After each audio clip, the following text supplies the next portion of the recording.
Well, good afternoon, family. I hope you all are doing wonderful wherever you are. For us here in the village, life has been relatively kind to us, and we could not be any more grateful. So today, I want to spend a few minutes talking about the experience of emigrating from Kenya later on in life. And I'm talking about the experience of people who choose to leave Kenya in their 50s, 60s, and beyond. Now, I recognize in diaspora, 50 is still very young. In Kenya, probably not so much so.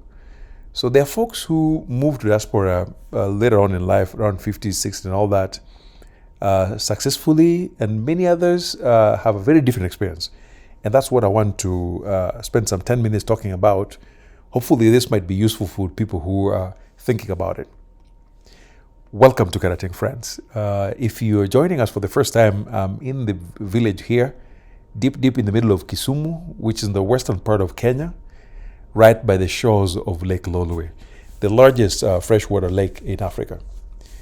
So this afternoon, I'm hanging out with my sisters and the folks that help us around in the garden. And as always, any trip to the garden often means fresh fruit. And I would claim this is 100% organic, with a few exceptions. Fresh fruit straight from the garden to the kitchen. And on the agenda tonight is some organic secoma. I think I've been sent to pick some onions and avocados. I promise you. Well, I don't think we're going to hit that combination as it is, but those are the things I'm coming to pick tonight. I promise you, Karateng has the most legit avocados south of Sahara and north of River Limpopo. That is indisputable. We have research to show that. You will not find these kinds of avocados anywhere in diaspora.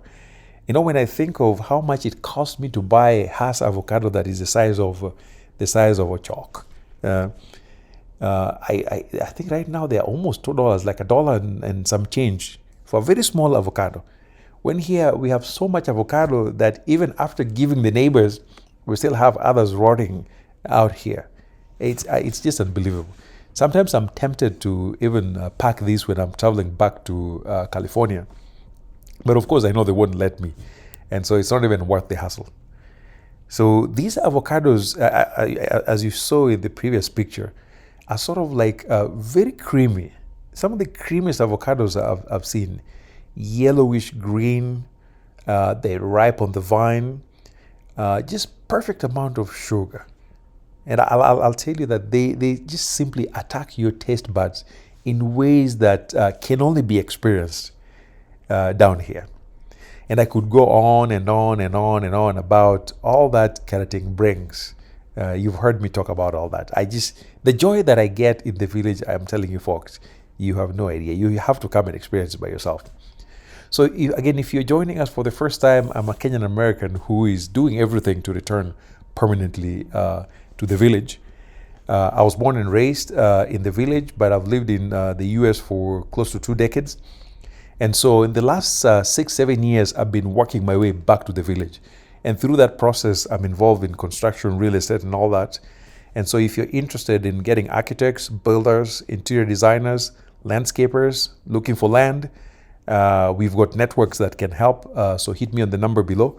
We are happy to help. So join us and let's get started on today's topic. So as I always say with my disclaimers, whatever I say is very limited to my experience. And so it may or may not apply to your circumstance. It may or may not apply to the people you know. This only describes a very small group of folks that I'm intimately acquainted with. But so in general, in my experience, having lived in the US for a while, there's a notable number of Africans who move from the motherland to diaspora in their 50s, 60s, and I've seen maybe as late as 70s. Very few, but I've seen quite a few folks moving in their 50s and 60s. And this often happens under very different circumstances. The ones that I know typically move because, number one, some of them just got jobs. And I've seen some folks who have accepted very high-paying jobs in the formal sector. Some of them are professors, some of them are researchers, some of them work with the World Bank and things like that. or some of them are actually diplomats. So there's a good number of Africans that do that, and they move to diaspora, and they seem to do really well.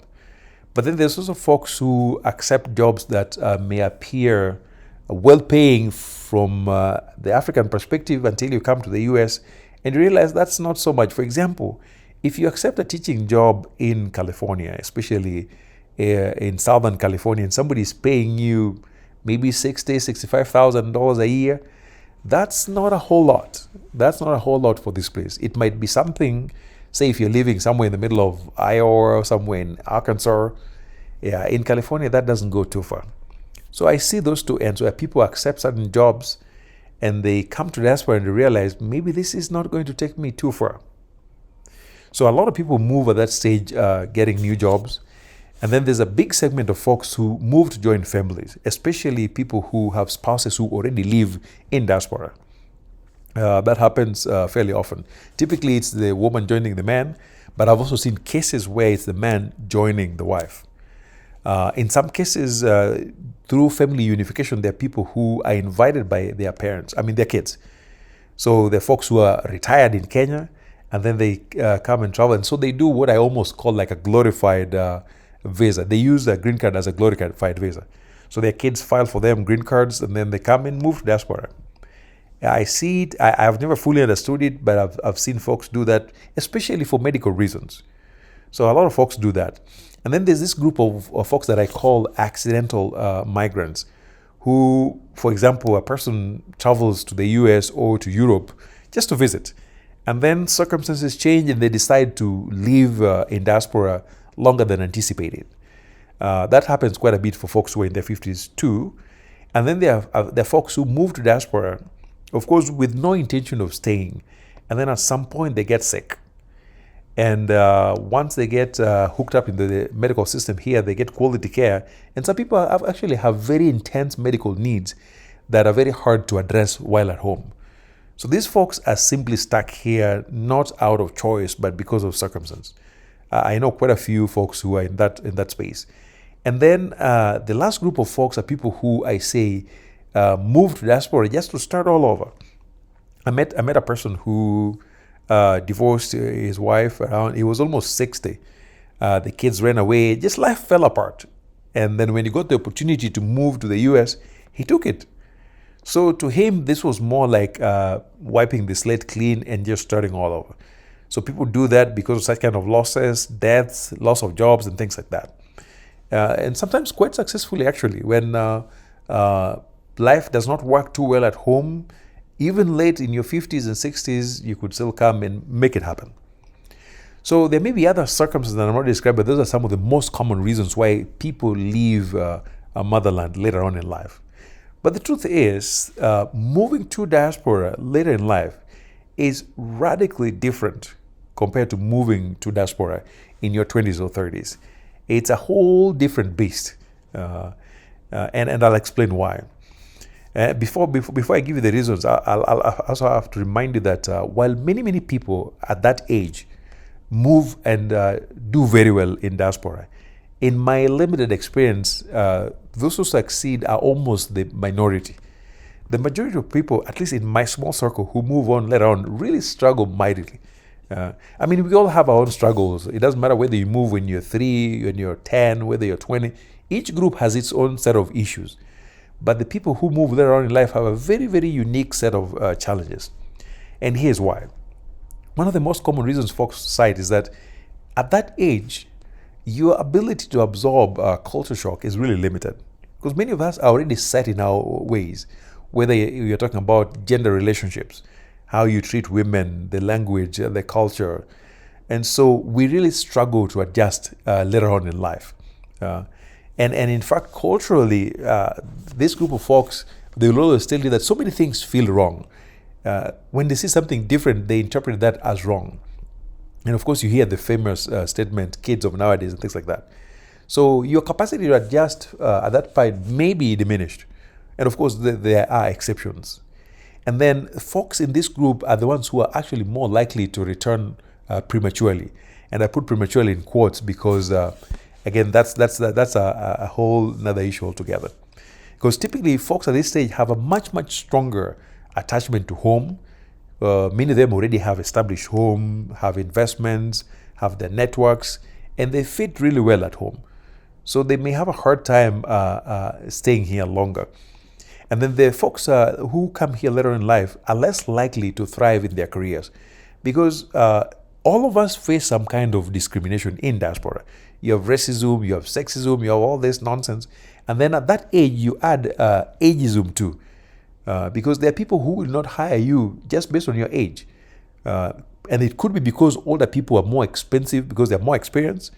Or when they have a choice between a younger person and an older person, they would likely go with a younger person who they think is going to work for them for long until they land onto a Gen Z. Gen Zs and younger millennials hop from one job to the next like you wouldn't believe it. And so, yeah, older people are more likely to face discrimination based on age, even if they are qualified. Now, and of course, at that stage, it's also harder to go get additional training as compared to when folks are younger. So then again, at that point in life, you walk in and you realize your priorities really don't match what really excites people in diaspora. Because many people that age simply want a slower life. Simple things like just spending time with family, chilling under the tree, listening to the birds. Things like that are more appealing as opposed to all this running around that we do in places like Los Angeles and Long Beach. So at that point, many folks don't even care to please people. You just want to lead your life, but in diaspora, there's quite a bit of pressure, showmanship and things like that.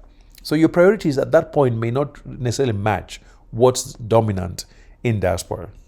And of course, then the reality of how expensive diaspora is sets in. Where we live in Long Beach or in Southern California in general, it's not unusual to find folks paying anywhere from $4,000, $5,000 just for mortgages. And so the cost of living in diaspora in many places can be much, much steeper than it is at home.